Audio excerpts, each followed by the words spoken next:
Hello, y'all, house members. Welcome back into DrDarnise's House of Religion, Magic, and History.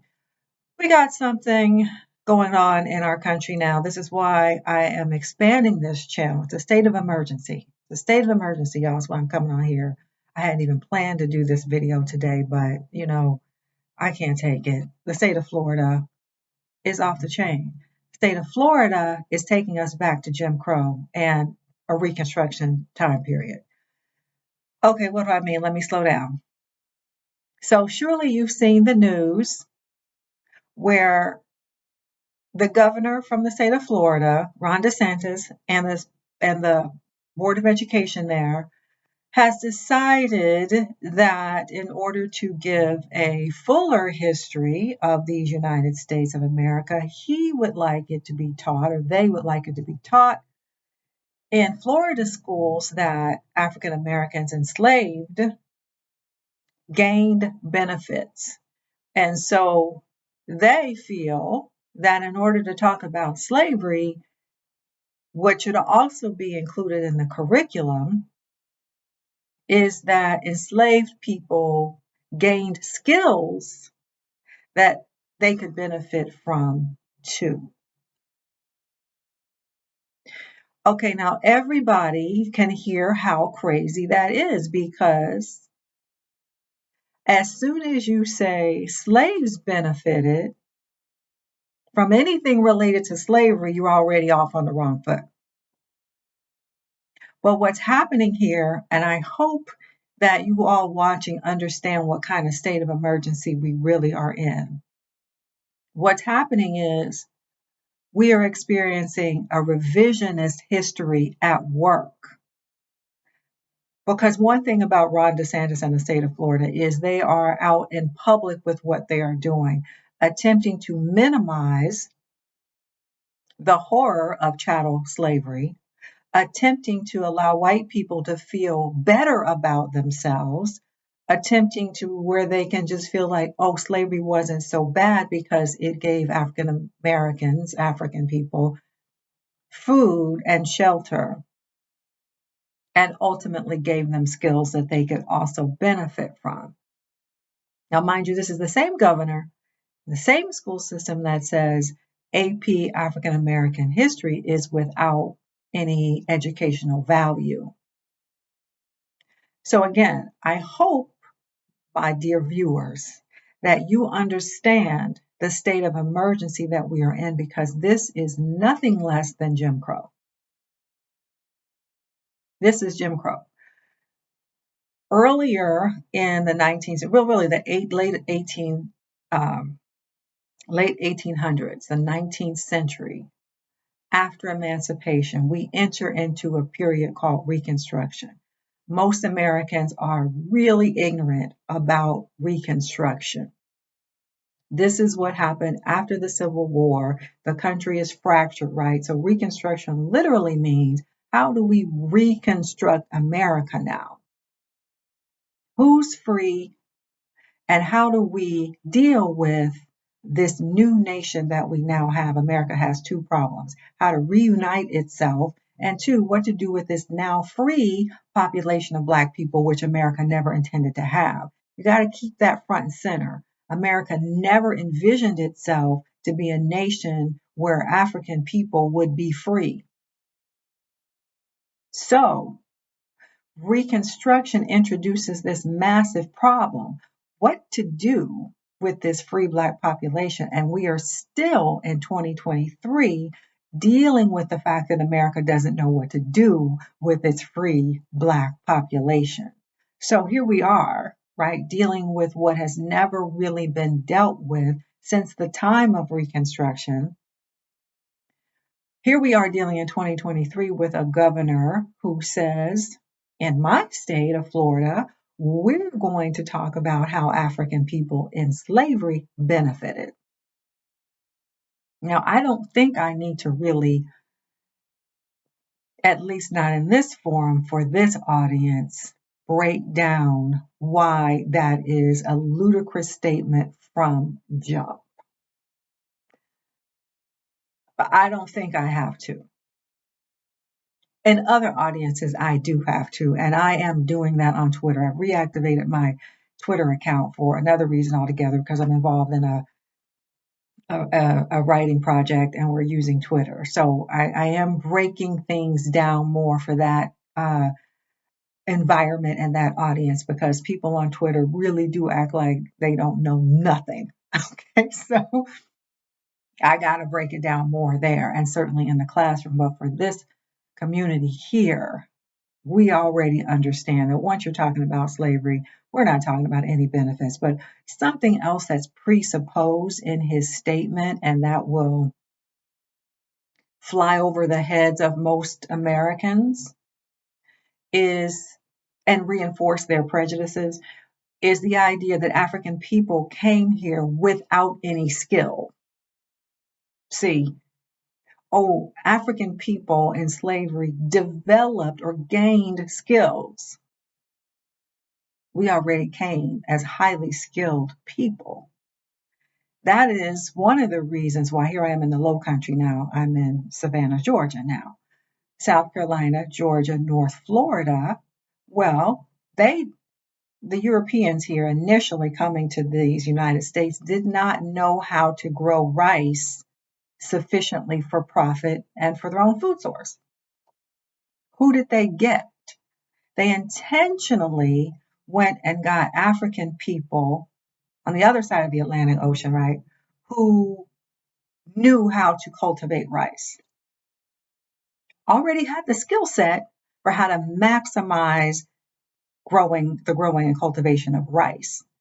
Transplanted on this side of the Atlantic Ocean in these United States, the rice crop became the most profitable crop for the Low Country region. Massive wealth was built in South Carolina and Georgia specifically around rice cultivation because Europeans, Euro Americans could not figure out how to grow rice profitably. Okay, so they got people from Africa with that skill set. Also, craftspeople, right? Like the craft, if you come to this region and you go on these tours around South Carolina, Georgia, North Florida, and they'll take you on tours that show you these beautiful mansions and the ironwork all over the city, the cobblestones all over the cities, the architecture all over the cities. Who built those? African people who came with a skill set. So anyway, my point being that there's a lot going on in this message that's coming out of Florida. The main message is that slaves came from Africa who had no skills and no hope for any kind of life of meaning whatsoever. And coming to these United States, even as slaves, meant that they had a better life.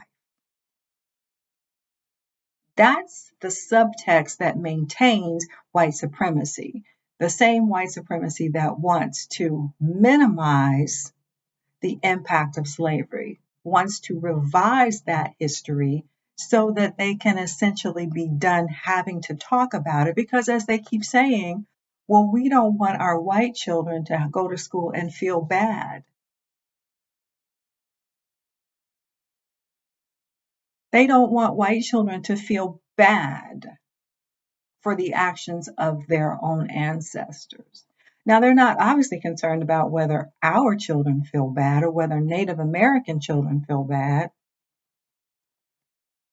Whose lives matter again? I'm trying to remember about that. All lives. I thought so. It's a state of emergency, and I really want to convey to each and every one of us how important it is to really educate our own, take care of our own communities in terms of education, but also economically. We are. I mean, I just can't stress enough where we are now, because this is not going to just be the state of Florida. Now, as y'all know, I created for you a reading list, a Black Studies reading list. I've been talking about it on several videos, and I really need for you to get it. You need to have it. You need to be reading, because one of the ways in which this whole thing works for white supremacy, for revisionist history to take effect and work, is because people don't know that this happened before. People don't know what history is being erased. You don't even know it. So now it happens again, and you're just like, oh, well, no, because what we're set up to do here in this country is repeat everything that happened since 1900. We're getting ready to have another civil rights movement. We're getting ready to have that because, oh, you want to go back? You want to move the timeline back. That means that everything that has happened where Black people have had to fight for our rights, every last one of them, including actual freedom, where we've had to fight for every last right that we have in this country. You want to go back to where we have to do that again because one thing about Black people is, we will do it. It's going to mean our blood in the streets, but we will do it.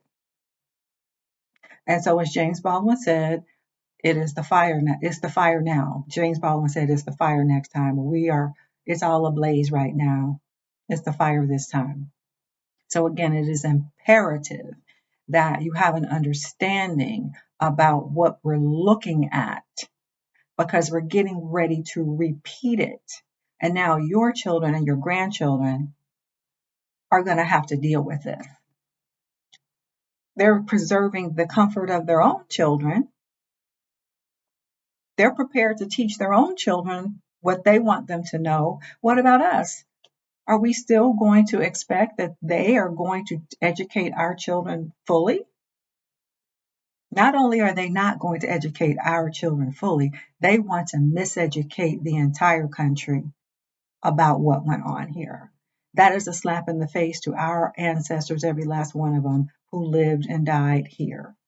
And it just can't be, not on my watch. So I'm very passionate about this, as you can see, and I need you to get that reading list and not just get it, but to actually start reading. There's no race, just pick something and start reading and give it to your children. I put on there also something for where your children can start, right? It's a whole list. And if you have it, put in the comments, I have the reading list. Pick something and start reading. It's not enough to even just buy a bunch of books and put them on the shelf. We're past that. The sirens are ringing. The fire is blazing. And if your children, your grandchildren, your great grandchildren come up in this world and they don't know anything, it lands on your lap. I'm sorry. It lands in your lap. Who else is going to do it? They're going to look at you. Mom, dad, grandpa, how come I never knew this? Well, I know they don't teach you this in school. Well, you knew. How come you didn't tell me? So, I mean, I'm almost speechless, except that we've seen this horror movie before. We literally have seen this horror movie before. And what they're doing in the state of Florida is, Ron DeSantis is in his fight against so-called wokeness, and he is going to, he has the ear of a certain population in this country, and they're going to listen, and they're going to be extremely misinformed, miseducated, because they're listening to him and they don't know anything. Frankly, they don't know anything. Most Americans are ignorant about our own history, and that's just a fact. I'm not even insulting anybody with that. It's just a fact. Like, it's just the math now. I don't know if you've seen these headlines or read any of the articles that say how in high schools the scores for history and math and writing and reading are down. That means American children cannot read and write as well as they used to be able to read and write, or count, or know history. So you have to think who's benefiting from that. It's not us. Okay, but what is up to us is how we're going to manage this, how we're going to be the resistance. You can't be the resistance and be ignorant because your opponent is pulling out all the tricks. Okay, so go and get that list. I'm going to put the link in the description box. and other videos you could see that I've created, with that, with more information specifically about the list. But I'm going to put the link to the list. You got to click the link, copy paste it in your browser, whichever, because YouTube does what it wants to do. And then you've got to put in your email address, and then you will automatically get that list and start using it. All right. Bye for now.